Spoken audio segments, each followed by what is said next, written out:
presentation that's going to be done here on community choice aggregation, clean energy communities, and climate smart communities. And so we're going to have Jennifer Perry from ANCA is going to talk about the Clean Energy Communities Program. Kevin Brouillard from Lewis County Planning is going to talk about the Climate Smart Communities Program. And Louise Gava with Joules Assets is going to be talking about the community choice aggregation. So it looks like, is Jennifer going to be the first one then? She is. Again, my name is Jennifer Perry. I'm with the Adirondack North Country Association, and I am right now in the village of Saranac Lake, but ANCA serves the 14 counties basically north of I-90.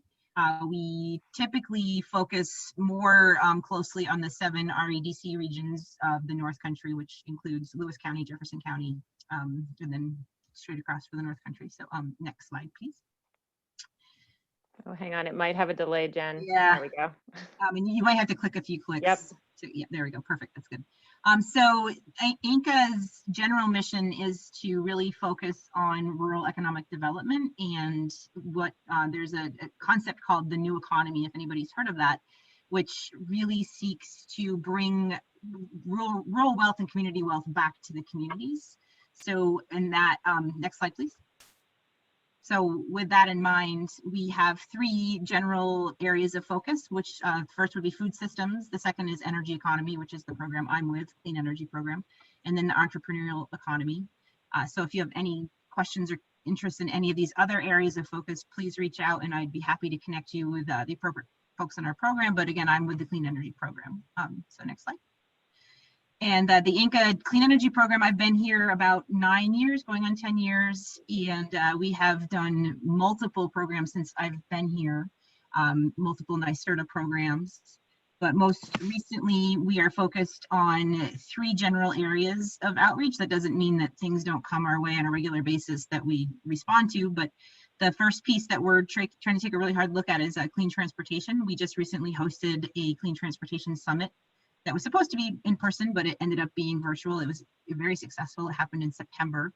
And the point was to bring together a number of stakeholders across the North Country. And we had several folks from Canada as well, to try and define what needs to happen in the North Country to really work toward a clean transportation transition. But the context of the meeting was the 2023 World University Games that are coming to Lake Placid.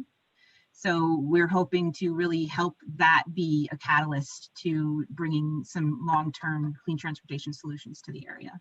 We also are working on a grant with partners from Vermont and NYSERDA to really define how any transition that happens in the North Country can really meet the needs of the low-income individuals. So we're working on those 2 big pieces right now. From there, we also are working with the Community Energy Engagement Program. This is through NYSERDA, and that's similar to the CEC program, but targeting residents, commercial entities, and not-for-profits to help if they have any interest in any sort of a renewable energy or energy efficiency projects. And the third piece, which is relevant to our conversation today, is I am huge tip of the hat to the Tug Hill circuit riders, because we really just shamefully stole your idea of the circuit rider because we just love the term. We did have a conversation first to make sure it was okay. So we started a program called the Energy Circuit Rider Program several years ago, which was intended to work directly with municipalities to help achieve clean energy projects on all kinds of scales. And this was a pretty open-ended grant. We were able to work with multiple municipalities. At that point in time, we had 5 circuit riders. We are now down to 1. Because the grant has tailored off and transitioned into another grant. So, and then we're also administering the Clean Energy Communities Program. So this part is really important for me to communicate. Clean Energy Communities is funded by NYSERDA, and I'm going to talk about that in a couple of minutes, and that program is not yet launched. We have been expecting it to have launched many, many months ago, and it just hasn't.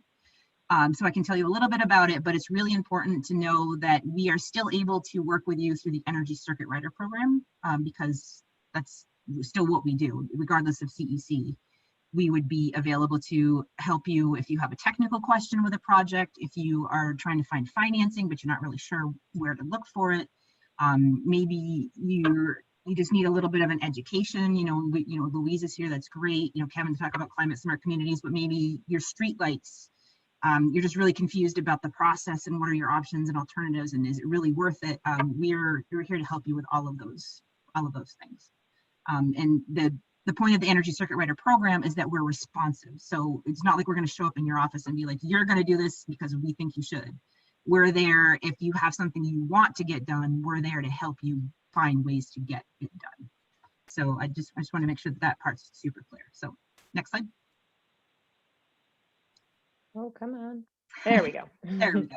Okay, so clean energy communities, because that is one of the main reasons that I'm here tonight, is a really exciting program. I've administered many NYSERDA programs and none of them come close to clean energy communities. We just wrapped up round 1 last year, and the communities in this list all became designated. And the way that they did that is that they had to achieve 4 what are called high impact action items. And we can talk about those, what those were and what they might be in the future in a couple of minutes. So a good number of these were then able to have access, most of these were then able to have access to a grant because they became clean energy community designated.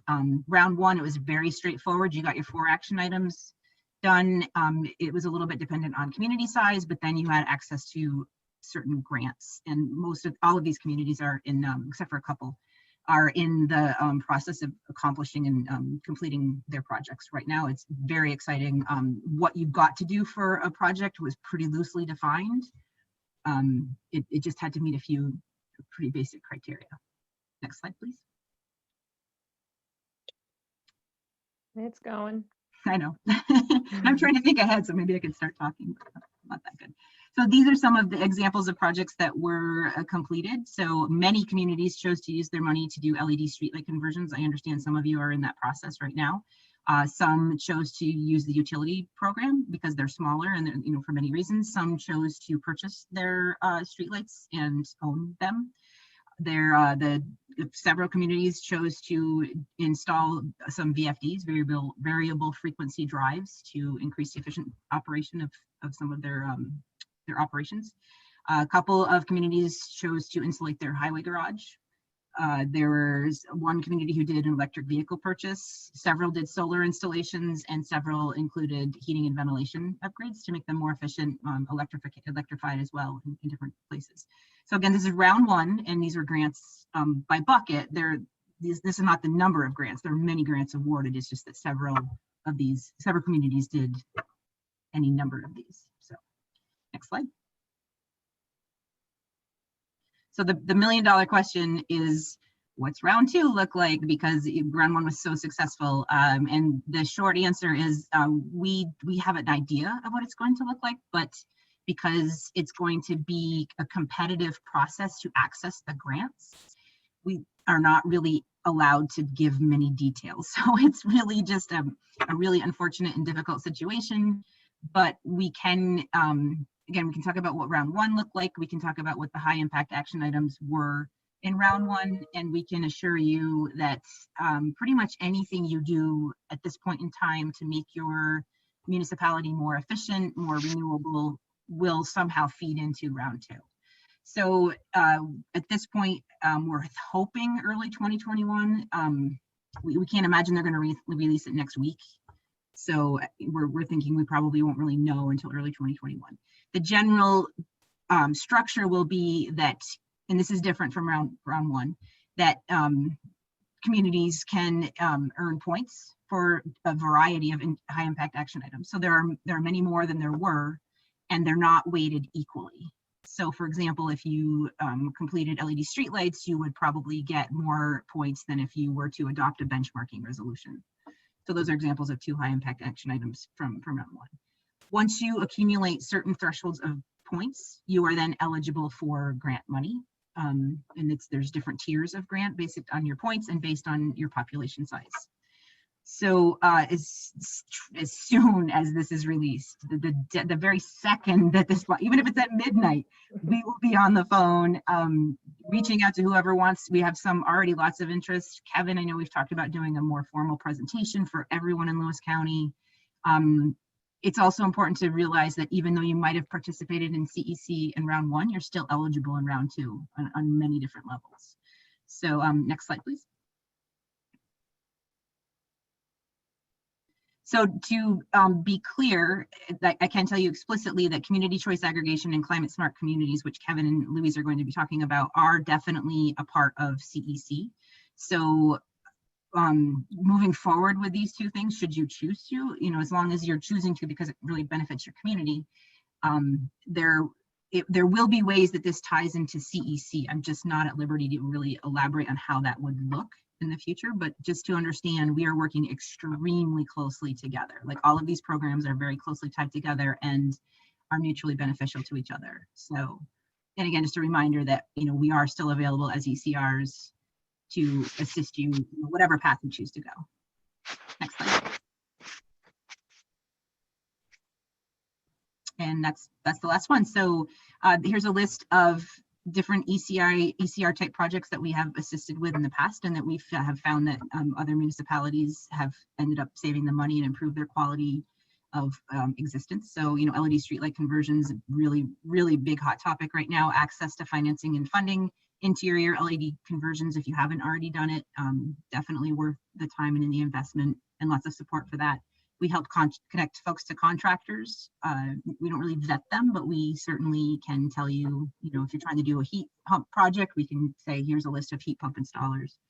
Interest in EV charging stations or vehicles, all the incentives that are available in contractors, CEC designation, which we just talked about, clean heating options, biomass heat pumps. So that's just a list of types of things that as ECRs, we would be happy to support you. And that's my last slide. Thank you so much for your time, and I look forward to hearing from Louise and Kevin. And please reach out anytime. I'm happy to contact anyone. Thanks. Oh, Jennifer, this is Mickey. I don't know if you can hear me. So I know you had down here like the LED street light conversions, and that also showed as part of one of the grant funding rounds. Yes. So currently we have a group that's moving forward with the New York Power Authority. With purchasing their lights. They've been doing this we've probably been in the process for about 2 years now. I think we're finally getting closer. But anyways, one of the things was that, we did get a grant for shared services grant that's going to help cover the asset management control nodes for the street lights. And then what I was wondering is, can the communities also go after funding if they get designated as a clean energy community? Could they also potentially go after funding for the street lights on top of that? Or? Through CEC, you mean? Yeah, Yes. CEC, sorry. Yep. Again, other criteria being met. Absolutely. That's a very fundable project. And even if the project's, so like right now, the project's probably going to go into construction sometimes. I'm guessing probably gonna be early summer is probably my guess right now. So, as long as those community, and I guess to be designated, I know like one community said, well, we're already designated as a clean energy, community. But now to be designated, what does that entail? I know one is something like that to pass a resolution or something saying that they're going to be a clean energy community. Is that correct? So now we're crossing climate smart communities and clean energy communities, which is good because that's really important. I'm glad that you brought that up because that is an important distinction. And I think a lot of that will be clear when Kevin does his presentation. So gotcha. CEC is just a matter of to become designated is a certain threshold. And again, I apologize for being so cryptic, but there's a certain threshold that you achieve to become designated, and you'll be rewarded at the designated level on a small monetary level. And from there, you go into the points part, which then relates to the grants. Gotcha. So, yeah, so with CEC, all you have to do is meet this threshold of things. You don't have to adopt anything or pass anything. It's that you did stuff and you're being acknowledged and rewarded for what you did. Gotcha. Thank you. Does that explain a little bit? Yes, thank you. The great cliffhanger. And I think that's, yeah, and I'm assuming there'll be time for questions at the very end, but I think it's time to introduce Louise. Nope, Kevin is next. Kevin, sorry, my bad. Yep. That's all right. As Kevin. soon as we can get your slides here, Kevin, there you go. All right, so hi everyone, I'm Kevin Briegard. I recently joined Lewis County Planning, but in a position prior, I worked on the Clean Energy Communities program in the Southern Tier and Catskills, which, not to add confusion, I've learned about this program as well. There's a little bit of double dipping. So Lewis County just recently passed the resolution to become a climate smart community. So we're in the phase of getting our task force together and pursuing some of these action items. So we can go to the next slide. Also, at any point, if my audio is really bad, Louise, just I will let you know. give me a shout out. Mhm. Okay, thank you. I turned the video off, so hopefully it'll be a little bit better. You sound much better. So the timeline for becoming a okay, great, thank you.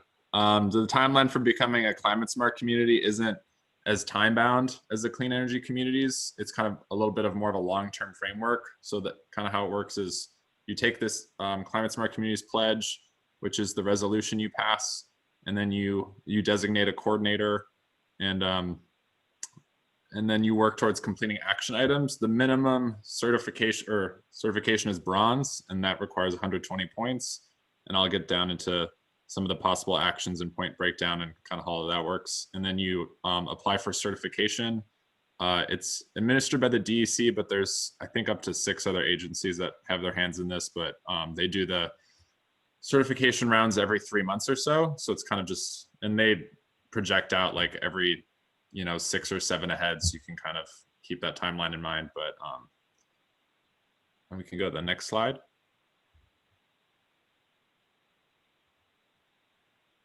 All right, so this is just breaking down what the Climate Smart Pledge is. So it puts you become registered, you get a shout out from DEC, and you get in touch with their Office of Climate Change, and they put your community on a map, which is super exciting. And you designate your coordinator, who kind of facilitates the task force, and you can begin. You have your own portal where you can start uploading your different action items as you check them off. And by and large, every clean energy community action is eligible for climate smart communities points, but not in the same way. If we could go to the next slide. So there's 2 mandatory actions, which are very logical. You designate your coordinator and you create a force. Your task force has to be compiled of members of your government, whether it's elected officials or department heads or your highway department, and it has to have some community members. For example, the Lewis County one, we have a mix of community volunteers and then people from our highway department, the Naturally Lewis, because there's just the way that the actions work, it's much more comprehensive. So it's really good to have some business minded folks there, some energy minded, and just different things. And then in getting that certification, there's some priority actions. You have to complete at least 3 for bronze and 6 for silver. These are kind of the bigger lifts, and they're also a bit more staying power in a community. So I know some, I believe Copenhagen and maybe another community have done a complete streets policy, and that just kind of shapes how the walkability and safety in your community. And a lot of the priority action items are eligible for grant funding. So there's a Climate Smart Communities grant that comes out each year. It's currently not open, and they do 50-50 grants. So you get a 50% match for different things, and I'll explain that at the end as well. And then, as you see, these are some examples of the different points. So kind of, the more the workload is kind of goes into the point structure. So, inventorying all the greenhouse gas emissions from your fleets and your buildings and your commutes to work, takes a little bit of a lift. So that's up to 16 points. So we go to the next slide. All right, so if you go to the website, you'll see everything's broadly organized in 12 categories. The first one is, building your climate smart community is about just getting your team together and your partners. If you have some partnerships, you can get some points for that. The climate action and goal setting, it's kind of assessing where you are by doing, what are your emissions, and then charting a path forward through a climate action plan. the decreasing energy use that has some overlap with a lot of the clean energy community goals, like your street lights, but also there's a lot more options. There's actually over 100 potential action items that total, I think, 1,100 points. So there's a lot of flexibility for communities of different size and of different needs to go for whatever actions work best for them. And then the clean energy one's pretty straightforward. If you have solar panels or a ground source heat pump, you can get points for that. The materials management, everything from composting to recycling, are potential points. The land use, that could be anything from complete streets to having a plan for bicycles and pedestrians in your community. The community resilience piece is a lot more about measuring your vulnerability and doing different flood mitigation, whether it's right sizing your culverts or preserving natural areas along a river. The green innovation economy, that could be anything from having farmers markets, or in the case of Lewis County, we have the Shop Local Lewis campaign. So if you supported that, or if you're from another county and you just have a Shop Local campaign. And then informing and inspiring the public between events or just doing community outreach, there's a lot of opportunities to earn points there.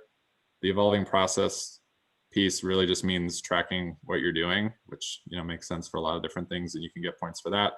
Innovative approaches, they kind of, if you have an idea that isn't on there, you can pitch it and maybe get points for that. And measuring performance is just showing that, hey, we reduced our emissions 20%, and you could get points for that. That was a big information dump, but we can go to the next slide.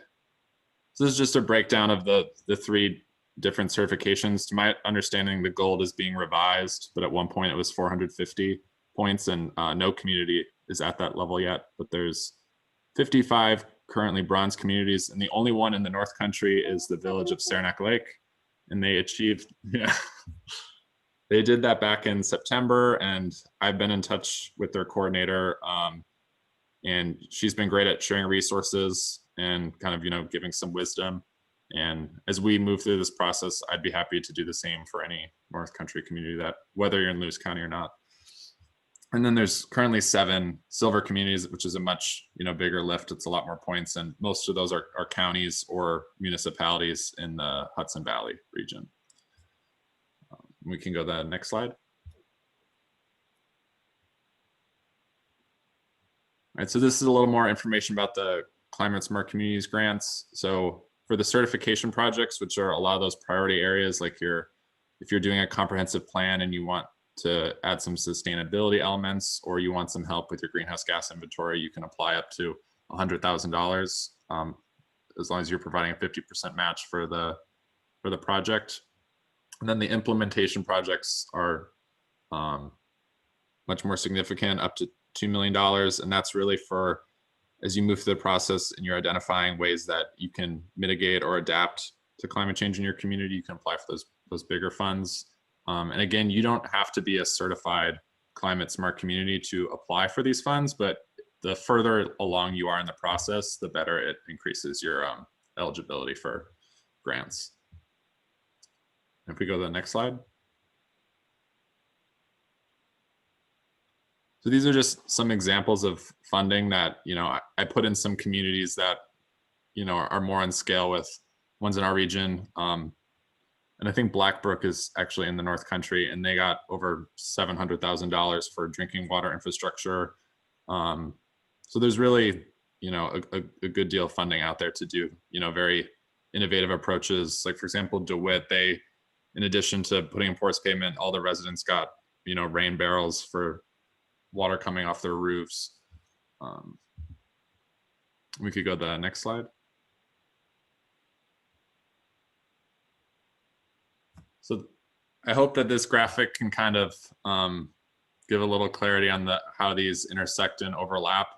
So kind of, I think of clean energy communities as housed within climate smart communities, and they kind of reinforce each other to a certain extent.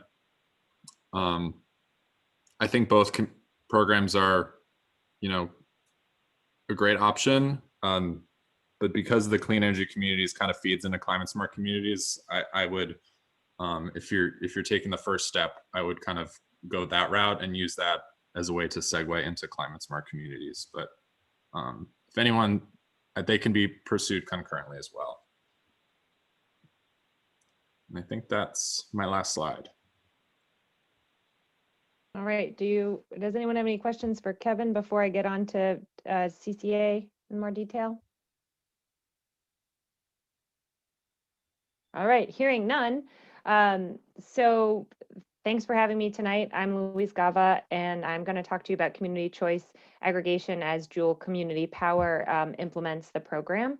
And I know some of you on the call have heard about CCA before through RACOG presentation, but what I'm going to really focus on is the elements of it that are new. But I will make sure to hit all of the big points for those that haven't heard about it before. So what has existed for about 5 years now is that municipalities can use community choice to take control of local energy decision makings to benefit your communities. It's really exciting. What's new is that through a new integration and some regulatory changes, there's the ability to support local renewable generators while offering residents and small businesses guaranteed savings. So that's the new part. But let's kind of start at the beginning. So community choice aggregation is a policy that enables municipalities to determine their default energy offering. And historically, this has been just electricity and natural gas supply. But now we can also integrate community choice renewables. And I'll go into more detail about that, what that is in a minute. But just the grounding of the CCA policy, again, the powerful piece is that through municipal home rule law, municipalities have the authority to determine default energy offerings for their municipality. You just have to enable that authority through a local law. And then the Public Service Commission actually provides the sort of the boundaries around that for program implementation. So there's sort of two pieces there that gives you the ability to do this really powerful action. And the reason the default offering is so powerful is that what it does is it takes the benefits of CCA and it makes it the default offering so that all eligible customers within the municipal jurisdiction get those benefits automatically unless they choose not to, unless they don't want them, and they can opt out. And the important thing I should note about this is that that individual residents still have choice. This is in no way taking away choice, it's actually adding an additional choice.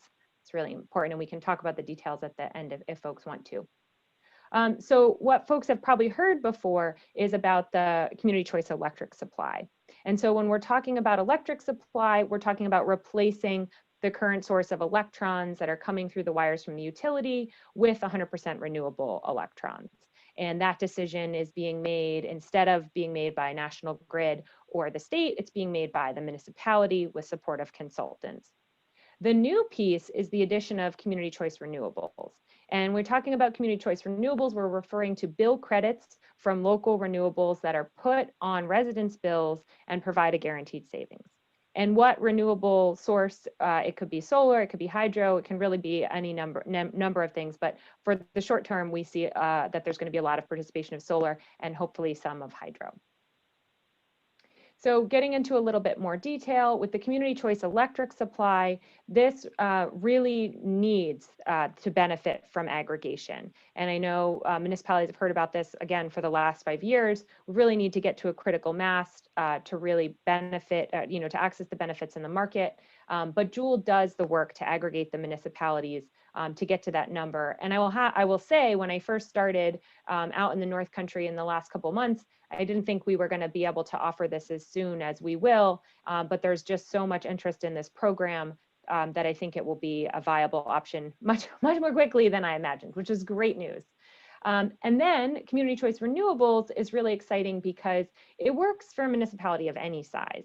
It's much more viable for a very small municipality going it alone than the community choice electricity supply would be.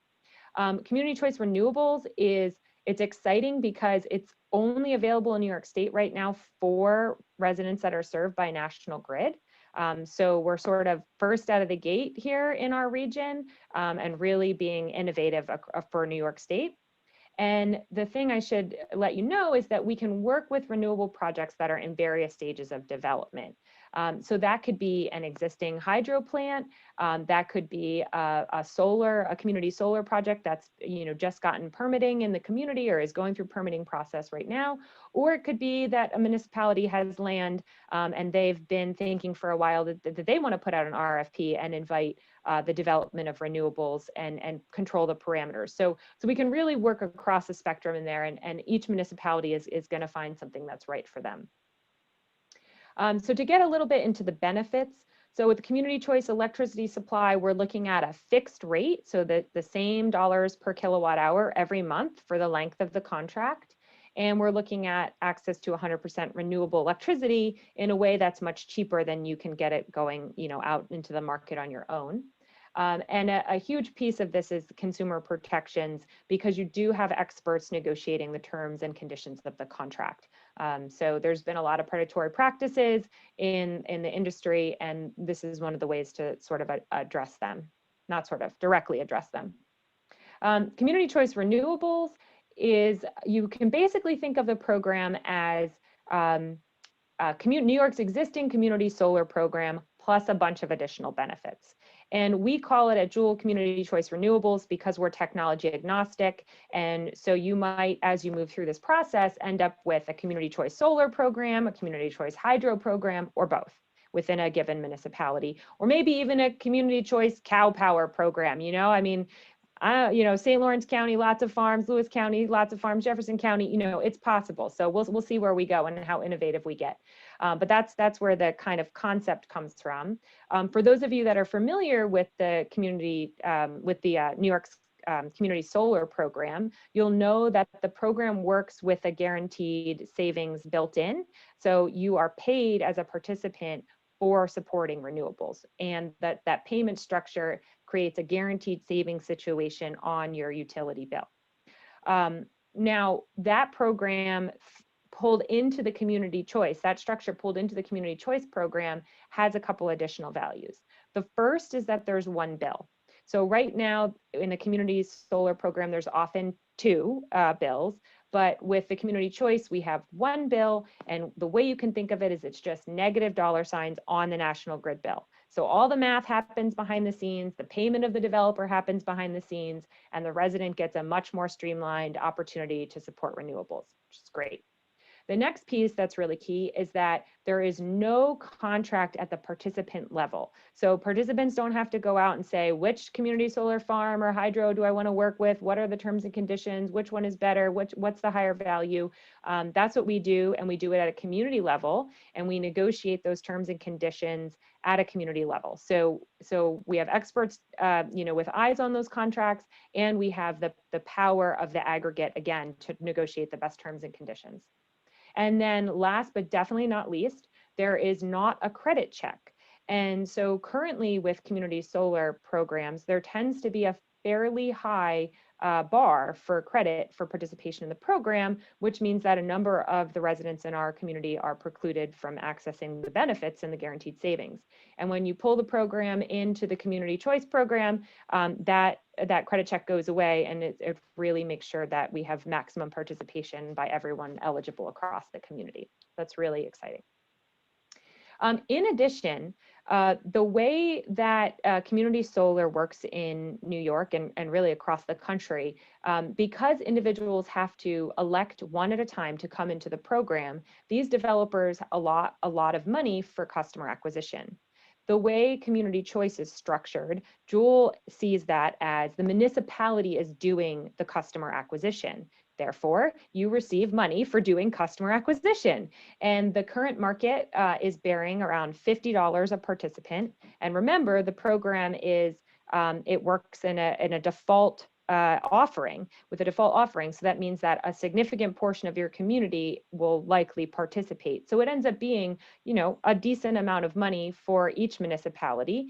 And what we encourage you and support you doing is then investing that money into other sustainability projects that you already have going. Maybe you can use it to, leverage some of the money you need to have a cost share for one of the other programs that Kevin or Jen were just talking about. So it's a lot of opportunity here. But again, the key point is that because the municipality is doing the customer acquisition, you get that benefit for doing the customer acquisition.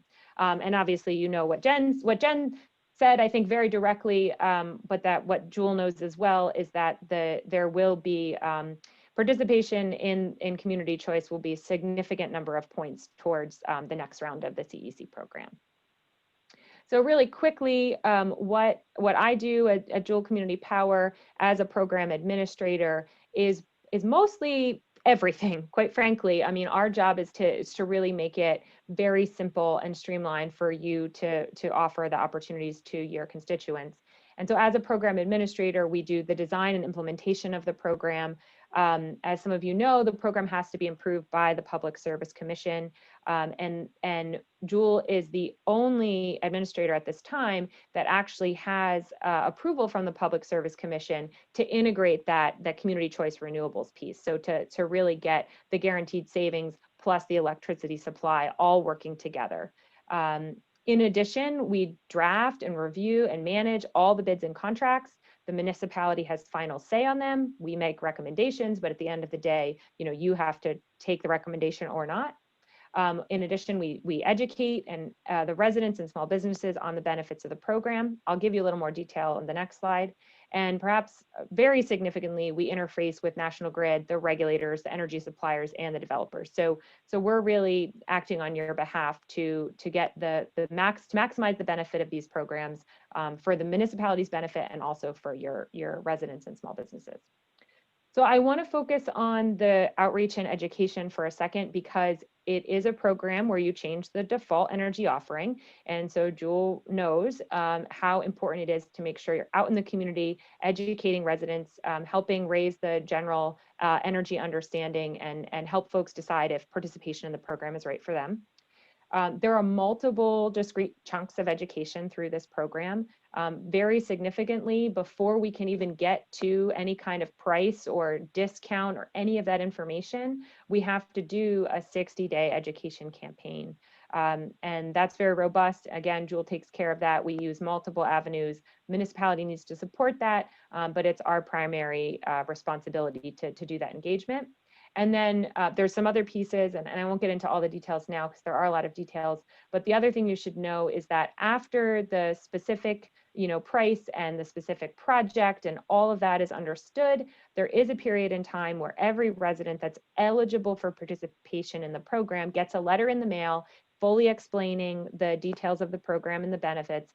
And then they have a period of 30 days where, we continue to do education, but their goal is really to focus on determining now if they want to leave the program or if they're going to do the default, which is to stay in the program.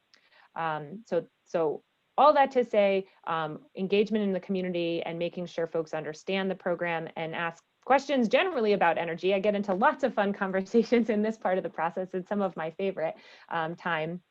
I love working with municipal officials too, but I really love working with your constituents as well and helping them understand how this all fits together. It's really, really wonderful. Just so you get a little bit of a picture, so I live in Saranac Lake, as you probably noticed by my excitement of our certification. My dear friend who I went to school with actually is the coordinator for Saranac Lake, so really proud of that. But this represents the municipalities that are Joules' current community power partners. Actually, it doesn't. Not all of them are not on here. We're working with over 30 municipalities representing over 250,000 households across New York State. We're excited to just be engaging with our first North Country communities now, but I will say we work with municipalities that are as small as, say, 300 households, and all the way up to the size of the city of Rochester, or properly the city of Rochester. So just, much like Jen and Kevin were saying, like, how do you engage in this process? For municipalities that are interested in community choice, The first action step is really is pretty simple, and as we talked about, to be able to give yourself that ability to make a decision on default offering, you have to enable that ability. So you have to pass a local law. We have a template for that. There are over 100 municipalities in New York that have already done that. It does not obligate you to participate in the program, but it does move you on that path towards being able to understand what that offering might be. We also then encourage municipalities to figure out how they're going to administer that program. Obviously, I'm talking to you today as someone who can administer that program. You do not have to pay Joules for administration of the program. We get paid on the back end. And working with us does not mean that you actually have to go forward with the program. What signing a contract with Joules does is it outlines the roles and responsibilities of both parties, and it allows us to start doing work on your behalf and spending our resources on your behalf to move towards the ability to determine what that offering might look like and what the projects are, what the savings are, what the price is, all of those kind of good things, the exciting, juicy things. So with that, this is my contact information, but I'll take questions, and I think we'll probably all take questions at this point. Louise, this is Katie. I have a question regarding the participants, the $50 per participant number. What counts as a participant? Is that a household? Yeah, so it's exactly. You can think of it's a utility account.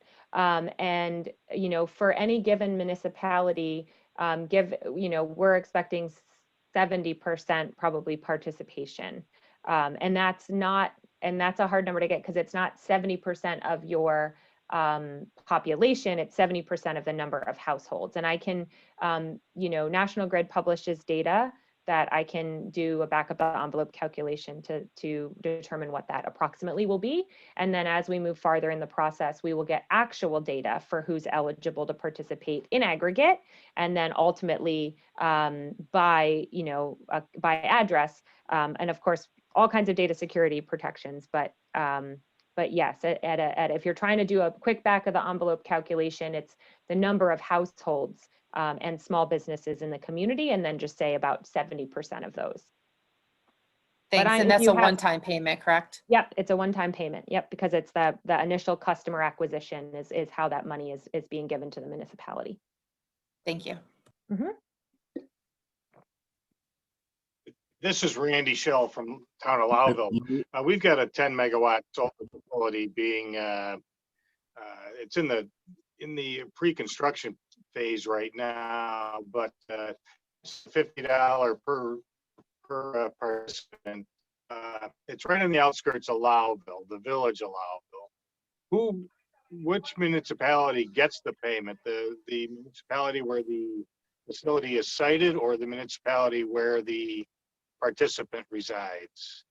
Sure. Well, first, Randy, that if it's actually a 10 megawatt, if it's not 5 megawatt, if it's a 10 megawatt, it's too large to participate in this program. So this program is capped at 5 megawatt is where the benefit is. Do you know, is it 5 or is it a 10?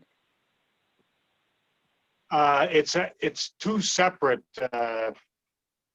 well, it's all on one parcel, but two separate, and they're on either side of a road.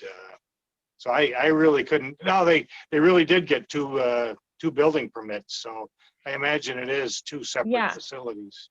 So if it's 2 5 megawatt projects, then they can technically participate. They have to be interested in participating in this. I think many solar developers we've talked to are, but not all. So we would, because they have to be okay. They have to have. It has to make sense for them, right? They have to have planned for this to be the way that they're going to engage with you, and they may have already negotiated pilots or other things and not accounted for the way that we're requiring the value to be given back to you, if that makes sense. So we would want to have you would want to have a conversation, or we'd want to have a conversation with them sooner rather than later to see if they were engaged. But the direct question is to who gets the benefit. It's the municipality that that contracts with that asset.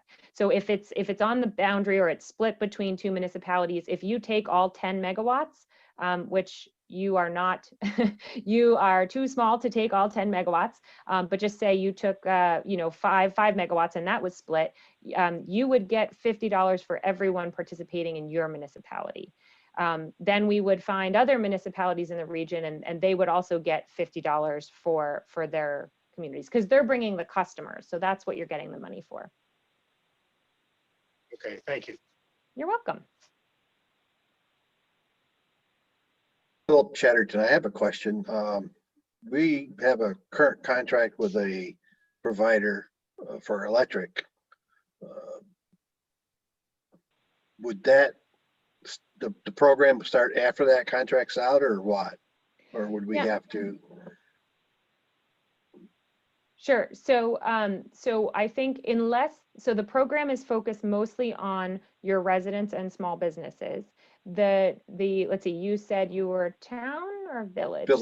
Village. So yes. you probably have, I don't know if you know your electricity meters off the top of your head, but you probably have some meters that are eligible to participate anyway. The cutoff is what we call non-demand meters are eligible to participate. That's usually around using less than 2,000 kilowatt hours a month. So, but for the village yourself, you wouldn't necessarily be included in the program, if that makes sense. Okay. Some of your meters probably would, but not all of them. It's much more about the benefit for your, the direct benefits for the town are that $50 a person that's participating. And then obviously the benefits that you're getting for your residents and small businesses. Okay, thank you. Mm-hmm. And this is Mickey. I know there's been questions about whether commercial properties or businesses can also participate in this. Yeah. Is that Right. So again, it's that distinction of if they are non-demand, right? So they need to be smaller, less than 2,000 kilowatt hours or less a month. There are a few, of course, there are always exemptions and they're important for the North Country. Farms are usually eligible to participate no matter what size they are, as are religious institutions. So even if they are bigger, they're usually able to participate in the program. thanks? Mm-hmm. Well, one more question. So being that we have communities that are now looking at switching over their LEDs with street lighting and stuff. So it sounds like the best place to start would be looking at the clean energy communities certification first, from what Kevin had mentioned. Is that correct? Well, it doesn't exist yet. So, you know, there's that small factor. So, you know, in light of, I can say that other communities when they were rolling, when CEC was up and rolling, it really can be done in concert and at the same time. But what is important in terms of sequencing is that there are, for CEC, there are certain ways that you have to achieve the action items and ways that you have to document them. So we just would want to make sure that, you know, right off the bat, we can look and say, okay, you're going to pursue this one, this one, this one, and this one to make sure that they are done in the way that aligns with the program intentions so that you don't miss out on points. But then that's also the same opportunity to cross-reference, okay, you're going for climate smart communities as well. Let's look at what those requirements are so that you're not double dipping and doing extra work that you don't have to do. And same thing with CCA, you know, how does the CCA process roll into and complement? So I guess the short answer is, I think they all can be done pretty well in concert. But starting with CEC certainly will be a helpful way to make sure that you're maximizing your benefit from everything else. Okay, thanks. Yeah. Kind of to piggyback off what Jen said. Sorry, go ahead, sorry, Kevin. Mickey, do you want to go? No, go ahead, Kevin. Okay, thanks. Thank you. I guess kind of to revise my previous statement, I would say that I think that the climate smart communities is just a longer term thing, but you could, you know, create your climate smart task force and then begin by pursuing the clean energy communities actions that count for both. I made a mistake of not including community choice aggregation points in this, but any community that has less than 5,000 people would get 15 points towards climate smart communities, which is, you know, pretty significant. And then if there are any communities here who have over 5,000 people, you could get 18 or 21 points depending on population. So that one is a very significant for that. And then energy benchmarking, I think, is like 4 because it's, you know, a bit less impactful, and all of them kind of cross over. So it could be organized in that way too. And Mickey, just like Jen is saying, so if we knew that a community was engaged with us and wanting to do climate smart communities, and they were doing CCA, some of the points around engagement and education, you know, Kevin talked about that piece of the program, we would make sure that we could broaden the way that we're doing our education so that you're getting those points too. So we're really all trying to make it be the least amount of work for municipalities to really get to maximize their benefit. It's good to know. Thank you. Mm-hmm. And maybe this goes to Jennifer too. I know a couple of our communities there had a contractor going around that said they're a NYSERDA contractor and was swapping out the indoor lighting. And recently that contractor has approached them and said that there is money available to go ahead and install electric charging vehicle stations at no cost to the communities. I wasn't sure what program that was. I've heard it for some communities, but not for all the communities that has switched over to LED lighting on the inside, like inside the buildings and stuff. Yeah, so there are definitely incentives available for converting to interior LEDs. The way that it historically has been managed is that there are contractors of choice, so to speak, that are selected by the local utility. Are you mostly, you're all National Grid, right? This whole, yeah.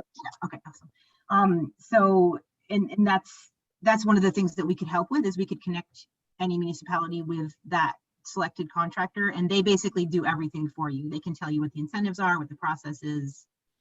They will take away your old lights as well and recycle them. So so there's that piece. And then the second part was so again, remind me that part, what the second part of your question again? Oh, you're on mute. The electric cars. The electric cars. So there are definitely a variety of incentives available for EV installations, for EV charging stations, and there some brands of charging station will provide the unit for free, but it would be a good conversation to engage us in so that we could walk you through it, because it isn't necessarily as simple as just saying, okay, here's a charging station, we're going to install it. And especially if you're going to have any intention of getting credit through CEC, there are certain components that are going to need to be included in that, and it needs to be a certain type of station.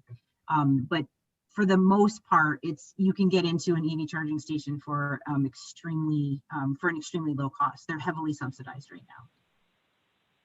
Jennifer, were you involved at all with the installation in Lyons Falls of the EV charging station?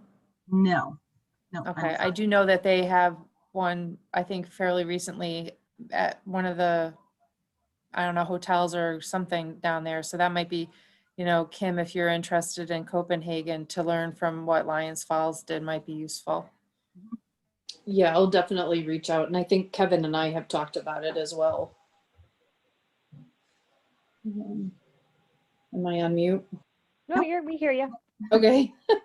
And I know that the one community that I was just recently at was a village of DeFerriet, and they approved to move forward with getting 2 electric charging stations there. Great. Do you know what program they went through or how they? I don't know the name of the company. I could get that information, pass it along to you, who they're going through, because they had their LED lighting switched out in the interior.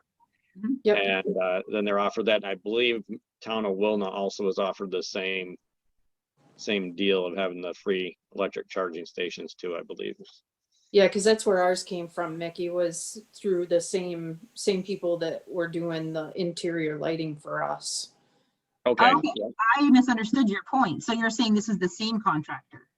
We believe, yeah, I believe it is. It came through with the same grant. You know, there was two different two different things in one. You know, we had already moved through the interior, and they came back with the electric car grants. And I think it was something, just $500 per. Yeah, what it was is they said for $500 you can sign up for a 2-year subscription to have it Right. broadcast on some site, registered on some sites. People know that there's a charging station there or something like that. Right, and there was monies to actually install them so that it didn't cost the municipality very much at all, but there were some requirements. You had to have them in a municipal parking lot or a business's parking lot, you know, someplace off the street, but they wanted it on your main street. So we were gonna talk about that Thursday night at our meeting. Great. Well, yeah, if you realize who the company is, I'd be more than happy to hear.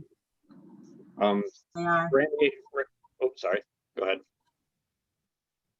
Do you want me to, why don't I get that to you, Mickey, so that, and then I can have you just forward it on? Okay. I'll